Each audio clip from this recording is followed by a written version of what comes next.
আসসালামু আলাইকুম। আমি ডায়েটিশিয়ান সৈয়দা শিরিনা স্মৃতি, সিনিয়র ক্লিনিক্যাল ডায়েটিশিয়ান এবং নিউট্রিশনিস্ট, বিআরবি হসপিটালে প্রধান পুষ্টিবিদ এবং ডিপার্টমেন্টাল হেড হিসেবে কর্মরত আছি।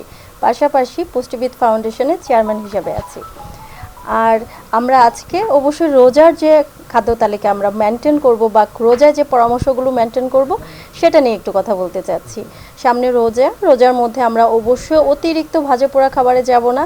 দুপুরের মতো করে আমরা সেহরিটা করার চেষ্টা করব। সেহরিতে মাছ, মাংস, পাশাপাশি ডিম, দুধের পাশাপাশি আমরা পর্যাপ্ত শাকসবজি এবং ফলমূলও রাখার চেষ্টা করব।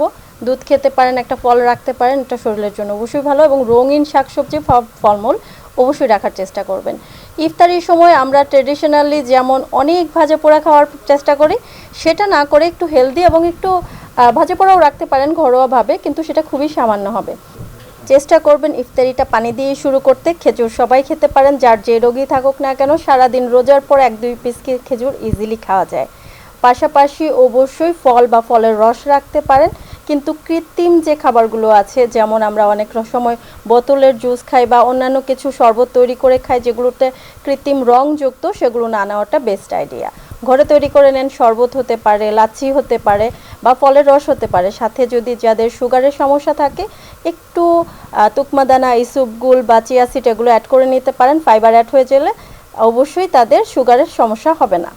তাছাড়া যারা ওজন কমাতে চাচ্ছেন, তারা ইফতারির পরপরই ডিনারটা কমপ্লিট করে নেবেন। ইফতারিটা খুবই সামান্য করে নামাজটা পড়ে ডিনারটা কমপ্লিট করে নেবেন, যেন রাতে অতিরিক্ত খাবার না খাওয়া হয়ে যায়। ঘুমের আগে চাইলে একটু দুধ, হালকা গরম বা নর্মাল বা টক দই হতে পারে, একটু চিয়া বীজ বা তুকমাদানা বা ইসুপগুলোর সাথে খেতে পারেন। পেটটা ভরা থাকবে, টয়লেটটাও ক্লিয়ার থাকবে।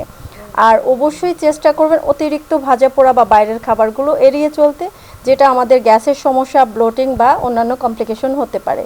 তো অবশ্যই আশা করব আপনার রোজা খুবই সুখময় যাক এবং সমৃদ্ধ হোক, সাকসেস হোক।